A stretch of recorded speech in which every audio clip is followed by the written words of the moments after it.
வந்துச்சு. இது என்ன ஊர்? இது குப்பனாபுரம், கடம்பூர் குப்பனாபுரம். கடம்பூர் குப்பனாபுரம். கடம்பூர் நிறைய இருக்குது. ஆமாம் நிறைய ஊர். அதனால அடுத்து குப்பனாபுரம்னா வேறு எந்தெந்த ஊரே காட்டும். திருநெல்வேலி பக்கத்துலேயே ஒரு குப்பனாபுரம் உண்டு. சரி, இது அவங்க ஏற்கனவே போர் போட்டிருக்காங்க. எப்படி ஒரு 600 அடி போட்டிருப்பாங்கன்னு நினைக்கிறேன் டஸ்ட்டை பார்க்கும்போது. நீங்கள் இப்போ அவங்க போர் போட்டதை நீங்கள் வாங்கியிருக்கீங்க. ஆமாம் சார், இடம் வாங்கணும். நம்ம ஏற்கனவே பார்த்தது ஊத்துப்பட்டி தானே? அது வந்து ஆமாம், கார்த்திகைப்பட்டி. நம்ம போர் போட்டு ஒரு 1 இயர் இருக்குமா? 1 இயர் இருக்கும். அதில் எப்படி தண்ணி வந்துச்சு? தண்ணி நல்லா மனமாக குப்புன்னு வந்துச்சு. குப்புன்னு வந்துச்சா?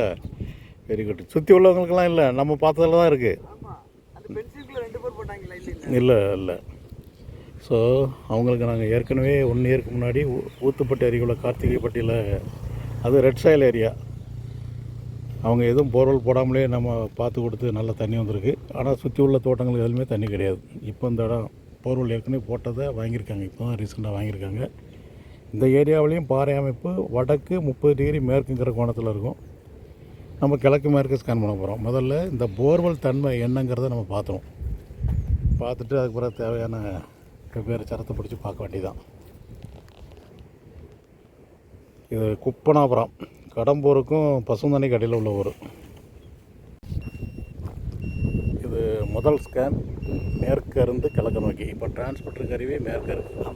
இந்த போர்வெல் போட்டிருக்காங்க, அதனுடைய தன்மை, ஏன்னா அதிலே தண்ணி இருக்கிற மாதிரி இருந்துச்சுன்னா அதையே கூட பயன்படுத்திக்கலாம். கொஞ்சம் தண்ணி வந்திருக்கு. அது எவ்வளோ தண்ணி என்னங்கிறது, எத்தனை அடிக்குள்ளே வந்திருக்குங்கிறது இப்போ தெரிஞ்சிடும். இவ்வளோ இடத்துக்குள்ளே வேறு சரம் இருக்கா? சரி, ரைட்டு. அதை விட பெட்டரான இடம் இருக்கா இல்லையாங்கிறது இப்போ தெரிஞ்சிடும். ரைட்டு.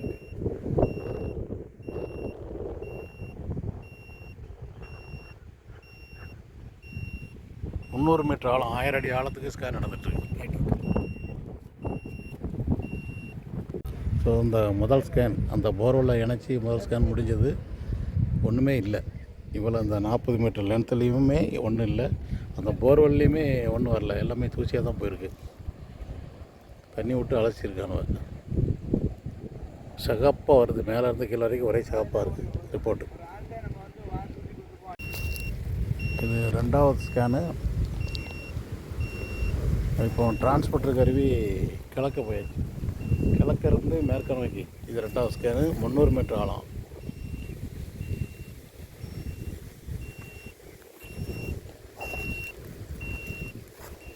ஆனால் போர் ரீசெண்டாக தான் போட்ட மாதிரி தெரியுது. தண்ணி வடிஞ்சிருக்குது பார்த்தா. மேலே ஒரு 40 அடிக்குள்ளே எது ஈரம் வந்துச்சா அல்லது என்னன்னு தெரில, அல்லது தண்ணி விட்டு அலசினாங்கன்னு தெரில. ரிப்போர்ட்டு ரொம்ப க்ளீனாக இருக்குது. ஃபுல்லாக பாறை, நீரூத்தே இல்லை. 1000 அடிக்கு இல்லை என்ன சார்? 1000 அடிக்கு இல்லை. அதுக்கு மேலே பார்க்கணுமா? ஏன்னா 1000 அடிக்கு மேலெல்லாம் போட்டு நம்ம மேனேஜ் பண்ண முடியாது.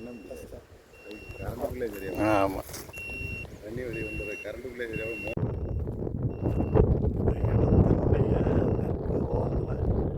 கிழக்கு மேற்கு. இது 3வது ஸ்கேன். டிரான்ஸ்போர்ட்டர் கருவி கிழக்கு இருக்குது. 2வது ஸ்கேனில் 160 மீட்டர் ஆழத்துக்குள்ளே ரொம்ப ஒரு சுமாரான ஒரு பிழை காணப்படுது. அதில் புகை அடங்கலாம், அவ்வளோதான். மற்றபடி பெரிதாக அங்கே ஈல்டு எதிர்பார்க்க முடியாது.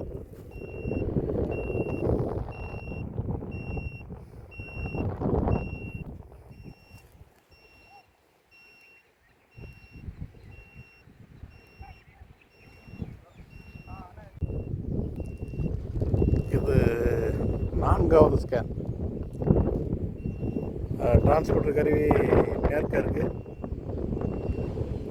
ஏறக்குறைய இடத்தினுடைய தெற்கு மற்றும் மத்திய பகுதி.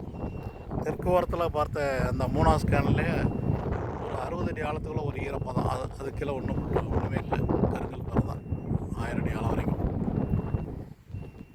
இது அநேகமாக இது கடைசி ஸ்கேன். 3 ஸ்கேன்லேயுமே உருப்படியான பாயிண்ட் எதுவுமே வரல.